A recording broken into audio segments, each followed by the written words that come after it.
lebih baik berdoa menurut agama dan kepercayaan masing-masing. Semoga dilancarin dan kalian ngerti. Berdoa dipersilahkan.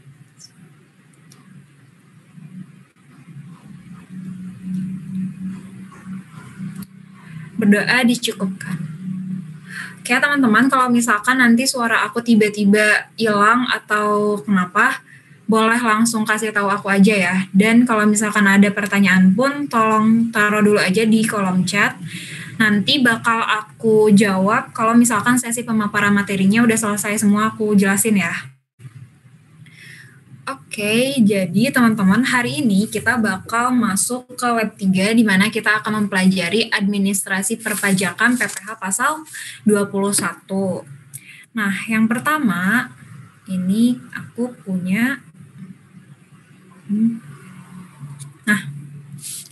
punya slide dari alur sistem perpajakan itu sendiri atau lebih ke administrasinya ya, administrasi perpajakan itu sendiri. Sebagaimana yang teman-teman udah pelajari nih di hukum pajak atau pajak 1 ya kemarin namanya. Kalau misalkan ada orang yang mau menjadi wajib pajak, dia kan harus daftar dulu nih supaya dia bisa dapat NPWP, ya enggak? Pada saat dia udah dapat NPWP, maka timbul tuh kewajiban perpajakan di dalamnya. Apa kewajiban perpajakannya? Dia harus membayarkan dan melaporkan pajak terutangnya, kayak gitu. Nah, untuk membayar si pajak terutangnya itu kan dia harus melakukan perhitungan dulu nih sebelumnya. Kalau misalkan wajib pajak udah melakukan perhitungan dari pajak terutangnya, dia itu baru bisa melakukan pembayaran pajak terutang. Nah, pembayarannya itu kemana? Pembayarannya itu bisa melalui bank persepsi. Bentar, aku kasih pen deh. Di sini aku spotlight. Nah, dia bisa datang ke bank persepsi. Bank persepsi itu apa? Bank persepsi itu adalah sebenarnya sama aja bank umum.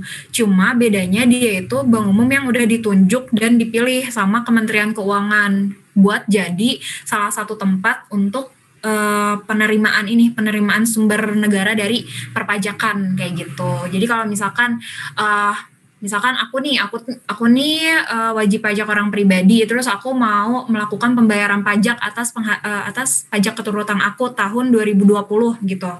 Aku bisa datang ke bank persepsi aja gitu. Nah, terus di sini di yang step kedua kan sebenarnya ada surat setoran pajak ya. Nah, ini dia itu kalau misalkan si wajib pajak punya penghasilan lain yang dimana dia harus menjadi pemotong pajaknya, dia itu kan pasti akan melakukan pembayaran pajaknya sendirian dong, ya enggak? Nah, dia itu harus mengisi surat setoran pajak. Lebih lengkapnya nanti aku jelasin di slide selanjutnya. Pokoknya intinya kalau misalkan mau bayar pajak, datangnya ke bank persepsi, kayak gitu. Bank persepsi itu apa? Bank umum yang ditunjuk sama Kementerian Keuangan. Terus, kalau misalkan nih wajib pajak udah selesai bayar pajaknya, dia masih harus melakukan satu kewajiban lagi. Itu apa? Itu melaporkan pajak terutang yang udah dibayarkan. Nih, di sini di step keempat ada pelaporan pajak wajib pajak orang pribadi atau badan. Ini alurnya sama aja ya mau itu untuk wajib pajak orang pribadi, mau itu untuk wajib pajak badan, alur administrasi perpajakannya sama aja. Makanya di sini ada garis miring nih. Nah, pada saat dia melakukan pelaporan pajak terutangnya, dia itu harus melampirkan surat pemberitahuan masa atau tahunan. Nah, surat pemberitahuan itu kan singkatannya SPT ya. Kalau misalkan teman-teman aware atau udah dijelasin sebelumnya di kelas sama dosen mengenai SPT ini. Nah, nanti ini yang bakal dilaporin nih sama si wajib pajak. Ke mana laporinnya? Ke kantor pelayanan pajak. Nah, di sini alur yang aku jelasin di sini itu masih bersifat manual. Masih alur administrasi perpajakan yang manual lah, yang harus datang ke bank persepsi, yang harus datang ke kantor pelayanan pajak kayak gitu. Belum masuk ke sistem online-nya gitu. Kan kalau sistem online-nya teman-teman juga pasti udah sering dengar kan ada yang namanya sistem perpajakan di mana semuanya tuh udah berubah jadi online gitu. Nggak perlu harus datang ke bank persepsi, nggak perlu harus datang ke KPP gitu. Nah, untuk slide selanjutnya ini, kita masuk nih ke materi administrasinya. Kalau tadi kan baru alurnya doang ya, pengenalan supaya teman-teman tahu oh ternyata kalau misalkan mau bayar pajak tuh ke Bank Persepsi loh. Kalau misalkan mau lapor SPT tuh datang ke KPP loh, kayak gitu. Di sini aku punya ada bukti potong sama ada SSP nih kayak yang tadi. Bukti potong dulu deh. Bukti potong sendiri ini didefinisikan sebagai formulir atau dokumen yang digunakan sebagai tanda bukti kalau memang sebelumnya itu ada pemungutan atau pemotongan pajak terutang. Kayak gitu. Jadi misalkan nih kayak yang kasus pertemuan satu kemarin, itu kan ada slip gaji, ada pajak terutang, tapi si pembayarannya itu atau pajaknya itu dipotong oleh perusahaan. Maka di sini yang akan mendapatkan bukti potong itu siapa? Pegawainya kan, gitu. Karena yang menjadi pemotongnya itu pihak perusahaannya, kayak gitu. Nah, terus fungsinya dari si bukti potong ini apa sih? Fungsinya itu sebenarnya untuk mengawasi teman-teman, untuk mengawasi apa? Mengawasi kalau memang sebelumnya tuh udah dipotong nih sama pihak pemotong pajak terutangnya. Terus juga untuk mengawasi di bagian SPT pada saat kita melaporkan si surat pemberitahuan, kita juga harus melampirkan si bukti potong ini. Kenapa? Supaya bisa jadi tanda bukti juga kalau emang pajak yang udah dipotong tuh sama loh besarannya sama kayak di SPT yang lagi dilaporin, kayak gitu. Itu dua fungsi dari si bukti potong ini sendiri. Terus di sini aku juga punya, ini ngalangin. Bentar. Nah, di sini aku juga punya SSP. Nah, SSP ini sebenarnya sama aja ya, dia tuh mirip-mirip sama bukti potong. Kalau misalkan kita lihat dari definisi ya, SSP kan singkatan dari surat setoran pajak, di mana dia merupakan tanda bukti kalau misalkan sebelumnya udah dilakukan pembayaran atau penyetoran pajak terutang. Kan dia tuh sama-sama tanda bukti, ya nggak? Nah, yang menjadi pembeda adalah bukti potong itu merupakan tanda bukti kalau sebelumnya udah dilakukan pemungutan atau pemotongan kan, di mana bukan wajib pajak itu sendiri yang membayarkan pajaknya. Kalau misalkan SSP, dia merupakan tanda bukti kalau sebelumnya udah dilakukan pembayaran atau penyetoran pajak terutang. Di mana posisinya wajib pajak itu dia yang ngebayarin pajaknya gitu. Misalkan ada penghasilan lain, ya udah si wajib pajaknya yang ngebayarin pajak atas penghasilan tersebut. Contoh deh, aku kasih contoh, misalkan aku kerja di Unilever lagi deh contohnya, kerja di Unilever. Atas pajak dari gaji aku itu dipotong nih sama perusahaan, otomatis yang bayarin pajak aku siapa? Perusahaan kan. Maka dari itu aku akan mendapatkan bukti potong. Beda halnya kalau misalkan aku punya penghasilan lain di luar gaji pokok aku yang dipotong oleh perusahaan, di mana yang harus membayar pajak terutang itu tuh aku sendiri gitu. Nah, itu pasti aku harus mengisi SSP ini. Karena aku membayar pajak terutang, ya enggak? Aku harus mengisi SSP, nanti ini menjadi tanda bukti kalau aku emang udah bayar pajak terutang atas penghasilan lain selain pajak yang dipotong oleh perusahaan, kayak gitu. Nah, kayak yang tadi udah aku jelasin, tempat pembayarannya di mana? Di Bank Persepsi, sama ada kantor pos sebenarnya. Tapi kantor posnya pun gak semata-mata kantor pos Indonesia gitu aja gitu. Maksudnya kantor pos di sini tuh kantor pos Persepsi juga, di mana bank dan kantor pos ini merupakan bank dan kantor pos yang udah ditunjuk sama Kementerian Keuangan, dan ada persyaratannya juga tuh banyak. Nah, teman-teman nanti bisa lihat di Google di peraturannya. Aku lupa peraturan berapa, tapi bisa teman-teman cari kayak Bank Persepsi dan kantor pos Persepsi, nanti itu bakal ada tuh penjabaran syarat-syarat dia untuk menjadi Persepsi itu seperti apa dan harus gimana. Terus, nah di sini nih teman-teman bisa lihat kan ada 1721A1 dan 1721A2. Kedua hal ini merupakan dua bagian dari bukti potong. Jadi bukti potong itu dibagi dua teman-teman. Kalau untuk PPh orang pribadi ya, dibagi dua. Yang pertama itu ada bukti potong 1721A1 yang teman-teman ini nih, yang teman-teman print tuh yang bagian ini, dan ada 1721A2. Yang menjadi beda tuh apa sih? Keduanya kan sama-sama bukti potong. Yang menjadi beda itu adalah peruntukannya. Kalau misalkan yang A1 ini ditujukan untuk karyawan swasta. gitu. Kalau misalkan yang A2 ini ditujukan untuk TNI, Polri, atau PNS. Jadi kalau misalkan salah satu orang tua dari teman-teman ada yang TNI, Polri, atau enggak PNS, nanti orang tuanya tuh nggak bisa nih nyerahin bukti potong pakai yang A1 karena nggak termasuk kategorinya. Dia harus menyerahkan pakai yang A2 kayak gitu. Sampai sini bisa aku lanjut? Kalau aman aku lanjut dulu ya. Selanjutnya, nah kita masuk deh ke SPT. SPT ini kan kita bisa lihat definisi di PowerPoint mah, dia surat yang dibuat oleh wajib pajak untuk melaporkan perhitungan dan atau pembayaran pajak, objek pajak dan atau bukan objek pajak, dan atau harta dan kewajiban sesuai dengan ketentuan perundang-undangan.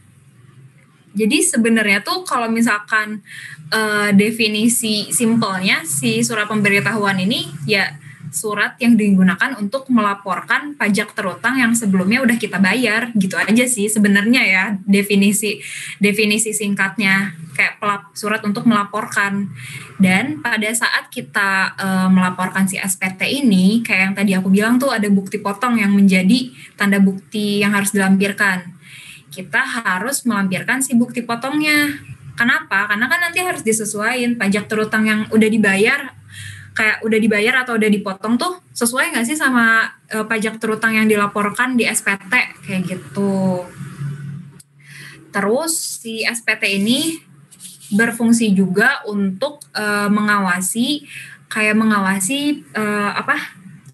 dan mempertanggungjawabkan pajak terutang yang udah dibayar sebelumnya, perhitungannya itu bener nggak, terus pembayarannya itu bener nggak segitu. Kalau misalkan perhitungan pajak terutangnya tuh dia dalam 1 tahun misalkan 20 juta, nah kan nanti dilihat tuh dari bukti potong atau enggak dari SSP, bener nggak sih yang dibayar tuh atau yang dipotong tuh sebesar 20 juta, nanti disesuaiin tuh sama di SPT, bener nggak sih yang dilaporkan tuh segini angkanya, perhitungannya tuh sesuai nggak sih, kayak gitu. Itu untuk definisi dan fungsi dari si SPT itu sendiri. Nah, SPT ini sebenarnya untuk PPh orang pribadi, dia itu ada 2 macam lagi nih, ada 3 macam untuk orang pribadi. Terus ada 2 jenis juga di next slide. Nah, di sini kita bisa lihat nih, ada kategori dari SPT atau surat pemberitahuan. Kategorinya itu ada 2, ada SPT tahunan, ada SPT masa. Teman-teman juga nih waktu pre-quiz kemarin kan aku tanya ini SPT tahunan sama SPT masa. Dan seharusnya juga teman-teman udah cukup aware juga nggak sih sama SPT tahunan sama masa, karena di hukum pajak seharusnya udah sempet dapat ya nggak?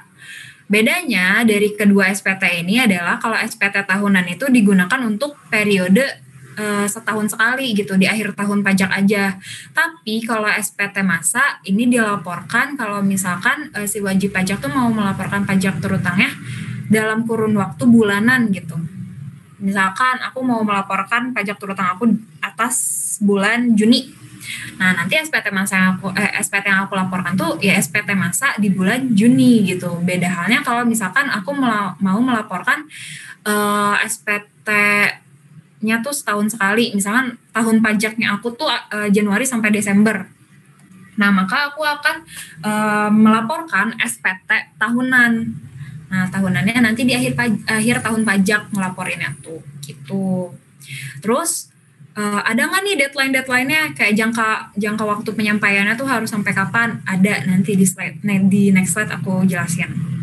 Terus nih di sini juga aku masukin nih jenis dari surat pemberitahuan untuk orang pribadi. Teman-teman juga kan udah ngeprint ya, dan teman-teman pasti udah ngeliat nih ada yang namanya 1770 SS sama 1770S ya nggak? Ya. Terus, nah di sini kan yang pertama nih, untuk SPT 1770 ini merupakan SPT yang digunakan oleh wajib pajak orang pribadi yang menerima penghasilan dari usaha atau pekerja bebas gitu.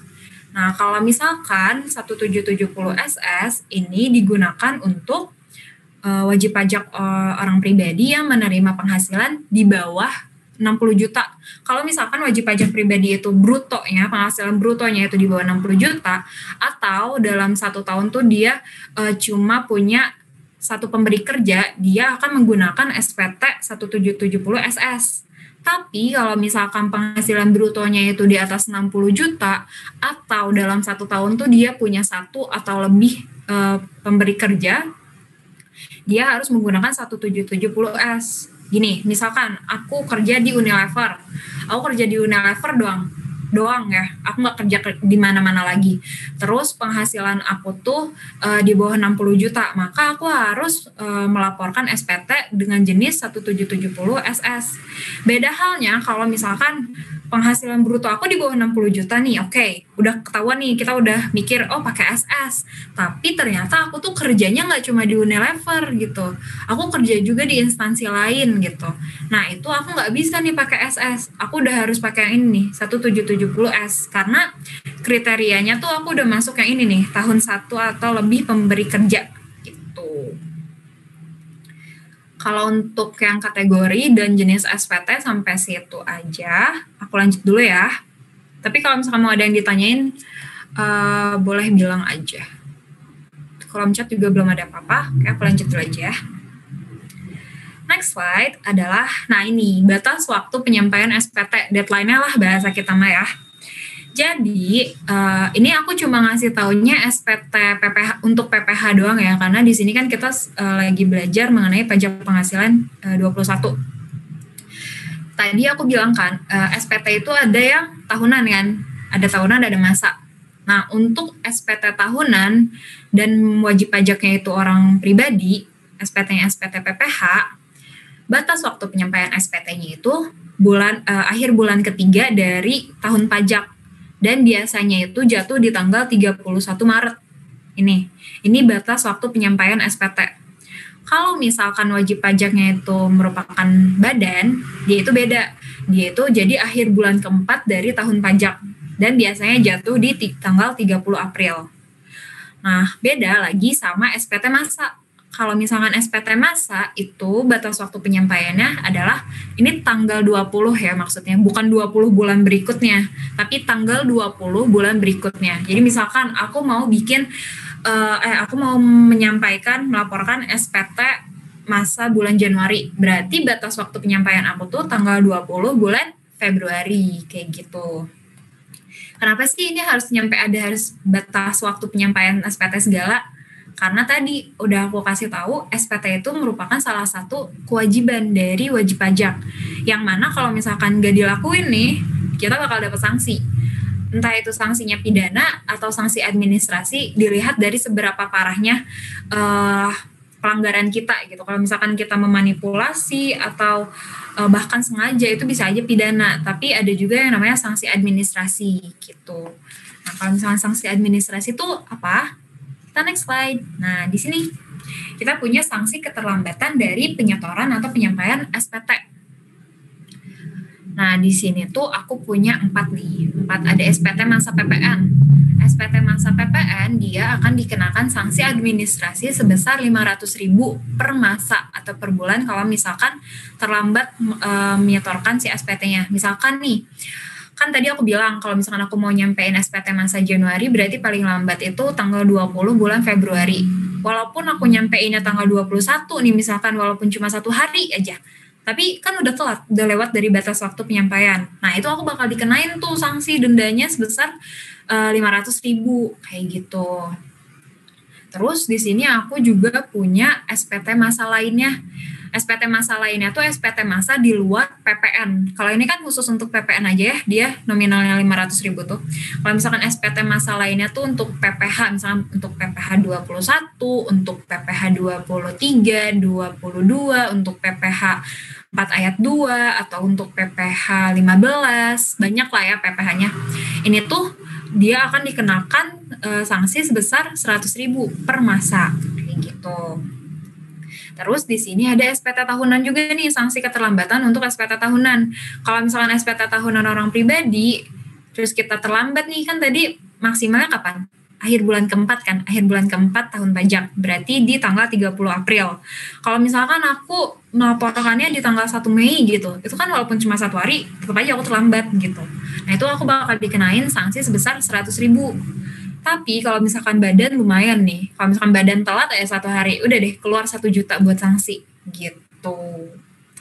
Jadi buat sanksi cukup dimengerti ya, karena sebenarnya nggak ada konsep apapun terkait sanksi. Yang penting kalian tahu kalau misalkan terlambat melaporkan SPT kenanya berapa. Tapi kalian harus identifikasi dulu SPT-nya tuh SPT apa. Oh, SPT masa. Tapi SPT masanya tuh SPT masa apa? PPH kah atau PPN kayak gitu.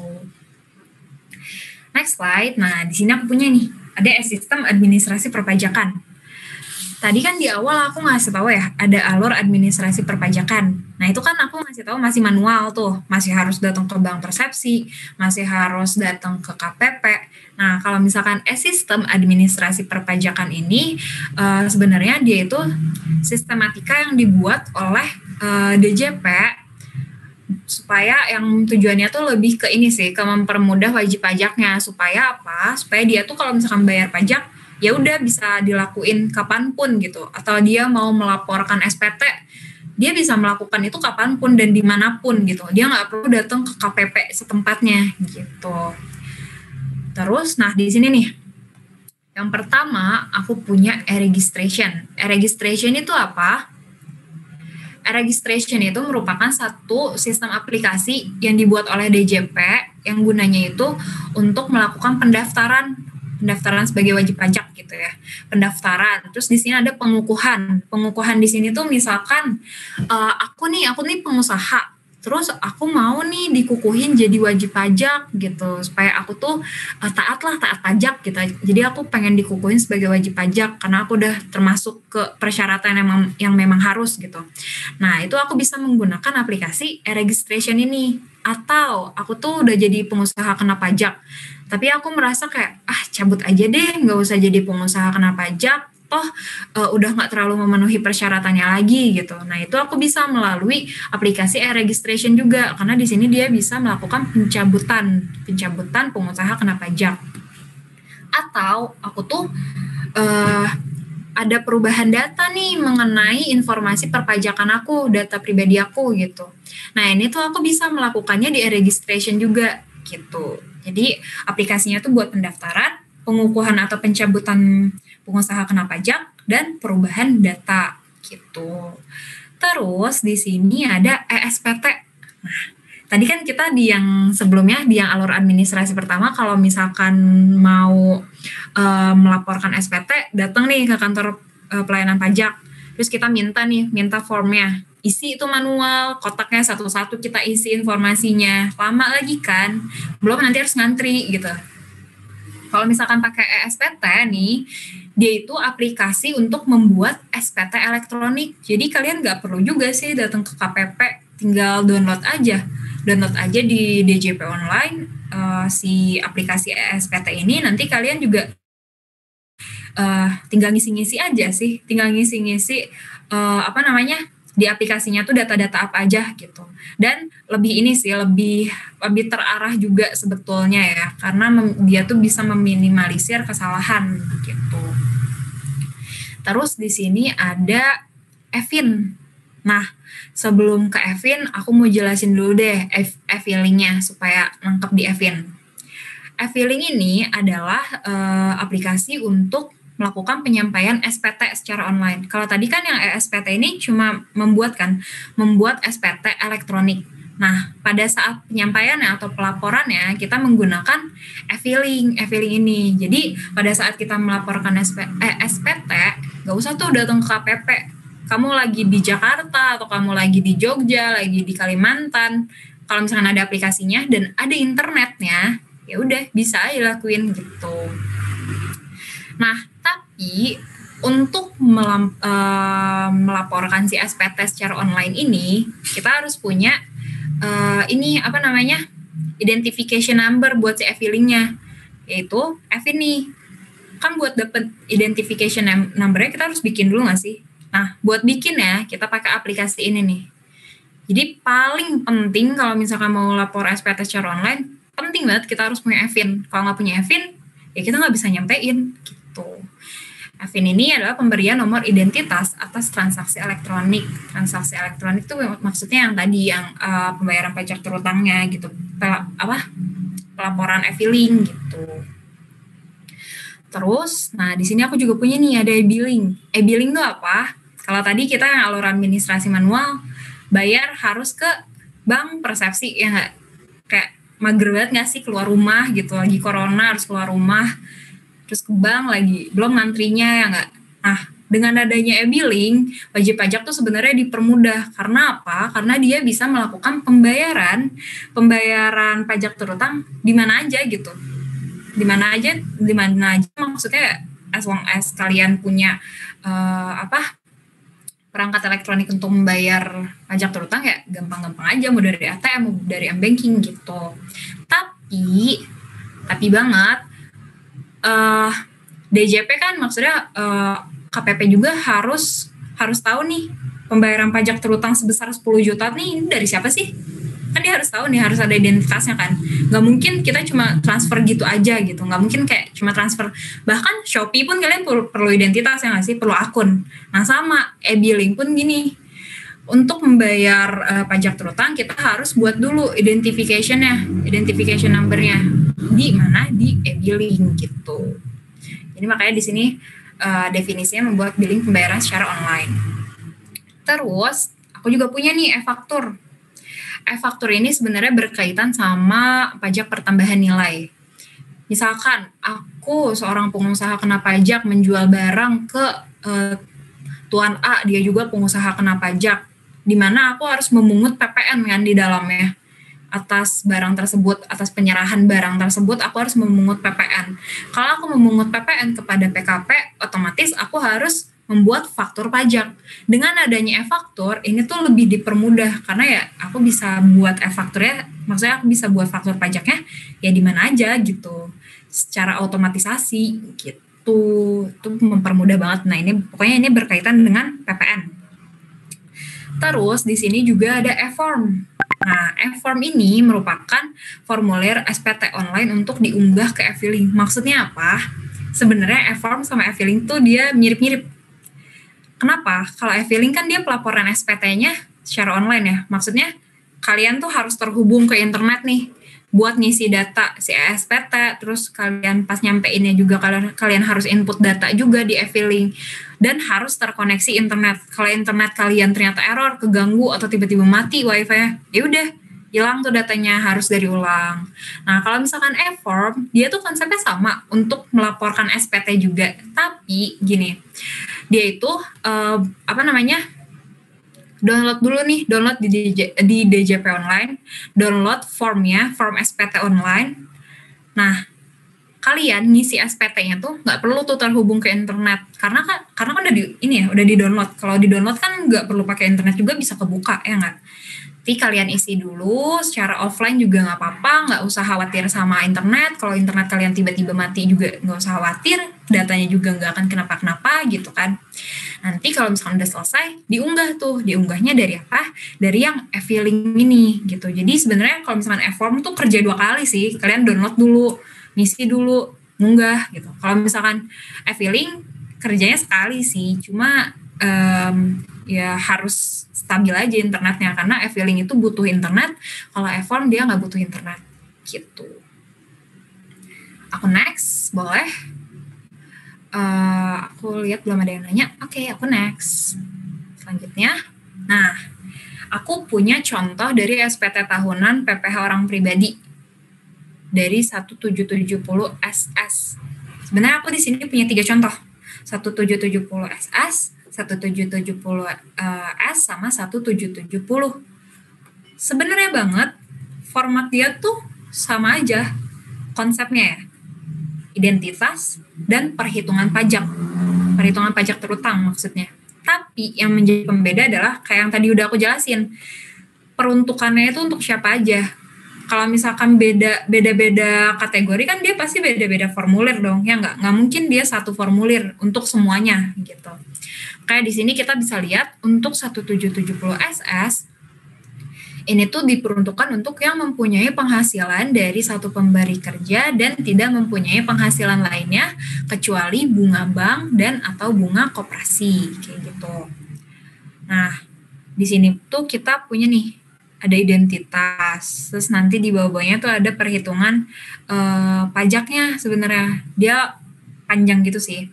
Cuma nggak perlu khawatir juga karena kayak per nomornya tuh dia punya stepnya masing-masing. Kalau misalkan kalian udah perhatiin nih file yang kalian print, dia kan masing-masing nomornya tuh ada petunjuknya gitu loh, kayak ini dikalikan ke apa gitu, ini perhitungannya gimana. Sebenarnya sih ada ya. Nah, di sini ada tahun pajak. Kalau misalkan kita melaporkan SPT tahunan untuk tahun pajak 2020, maka di sini kan kita isi nih 2020. Nah, kalau misalkan SPT-nya itu merupakan SPT pembetulan, kita harus centang nih si ini. Misalkan kita udah melaporkan SPT, ada kesalahan, terus kita melaporkan SPT pembetulan. Nah, ini harus kita centang nih. Kalau misalkan enggak, ya udah nggak usah gitu. Terus di sini juga ada SPT tahunan 1770S. Nah, ini kan sama aja kan identitas sama format perhitungan pajak terutangnya, ya enggak? Tapi di sini beda nih, beda untuk siapa-siapanya. Kalau misalnya 1770S ini untuk wajib pajak orang pribadi yang mempunyai penghasilan dari satu atau lebih pemberi kerja, yang mempunyai penghasilan dalam negeri lainnya, dan penghasilan yang dikenakan PPh final dan atau bersifat final gitu. Ini sama aja tahun pajaknya juga, terus SPT pembetulan juga sama aja konsepnya kayak yang tadi gitu. Terus, nah ini yang terakhir. Ini SPT tahunan orang pribadi 1770. Sama aja kan ya, lihat identitas. Terus ini format perhitungan pajak terutang. Sebenarnya format konsep dari si formulir ini sama aja, identitas sama perhitungan pajak terutangnya gitu. Tapi yang membedain sekali lagi adalah peruntukannya. Nah, kita bisa lihat kalau 1770 ini peruntukannya untuk wajib pajak orang pribadi yang mempunyai penghasilan dari usaha atau pekerjaan bebas yang menyelenggarakan pembukuan norma perhitungan penghasilan neto. Terus ada yang mempunyai penghasilan dari satu atau lebih pemberi kerja, terus yang dikenakan PPh final dan atau bersifat final, dan dari penghasilan lain. Nah, ini nih di sini agak beda, ada norma, ada pembukuan. Kenapa? Karena kan ini peruntukannya untuk ini ya, usahawan. Kalau misalkan usahawan tuh dia bisa milih loh, dia mau melakukan perhitungannya pakai norma atau pakai pembukuan. Kalau pakai norma kan yang tarif 50% itu loh, yang kalian pernah belajar di pajak 1 loh. Kalau misalnya pembukuan ya pakai pasal 17 jadinya gitu. Nanti kalau misalkan ternyata, aku PKP, terus aku mau melakukannya pakai norma aja. Nah, di sini harus aku centang norma. Kalau misalnya aku pakai pembukuan, ya aku centangnya di pembukuan gitu. Terus, udah deh. Materi hari ini tuh sebenarnya itu aja. Tentang pemahaman administrasinya untuk kalian. Dan di sini ada yang mau tanya. Kak Ara mau tanya, untuk pengajuan EVIN bisa lewat aplikasi gitu nggak Kak? Atau tetap harus ke KPP terdekat? Sebenarnya kalau untuk yang si EVIN ini tuh, kalau sepemahamanku ya, dia itu bisa dilakukan, dia tuh harus ke KPP terdekat, tapi kalau misalkan manual, kalau misalkan dia elektronik, kan dia namanya juga udah elektronik gitu ya, dia itu bisa lewat aplikasi gitu. Jadi nggak perlu minta filing number ke KPP. Tapi dia kalau nggak salah tuh bisa aja minta filing number ke KPP, karena biasanya KPP tuh kalau misalkan wajib pajaknya itu tersendiri belum ngerti bagaimana cara mengoperasikan e-system, dia tuh bakal diajarin gitu di KPP-nya langsung gitu. KPP terdekat lah. Gitu, Ataya Sekar. Tapi nanti aku coba baca-baca lagi ya tentang EVIN ini, apakah dia harus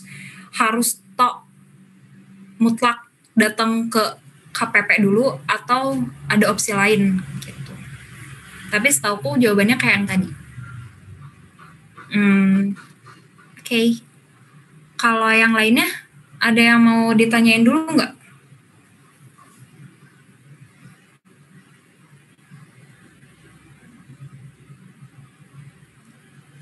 On mic aja nggak apa-apa kalau misalkan ini.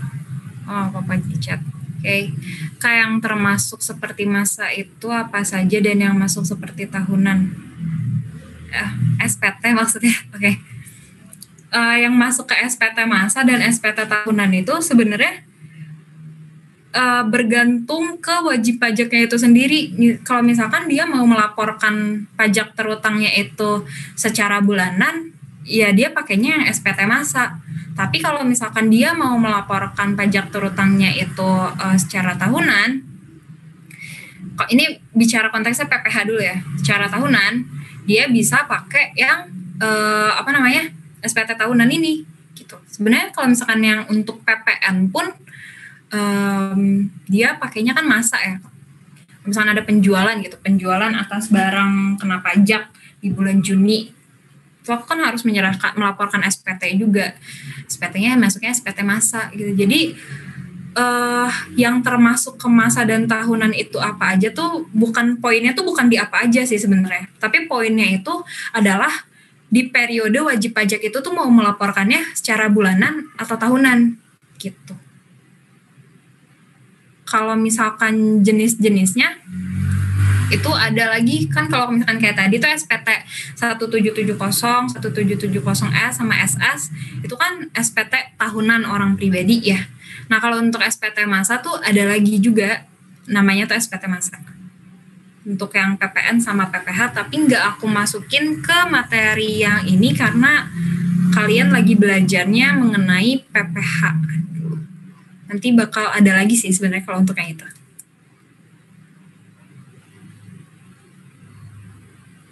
Gimana?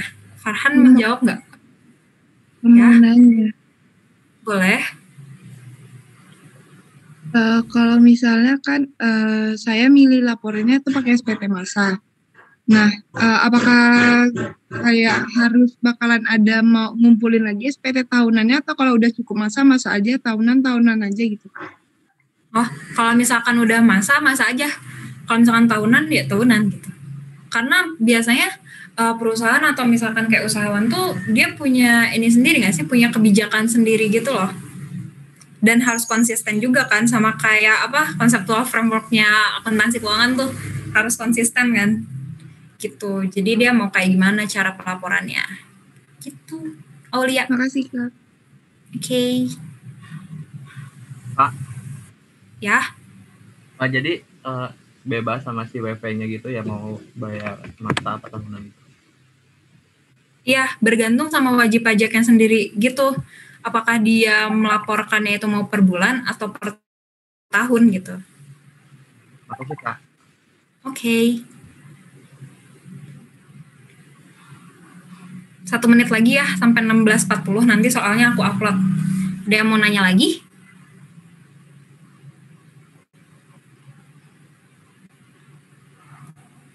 Nggak ada?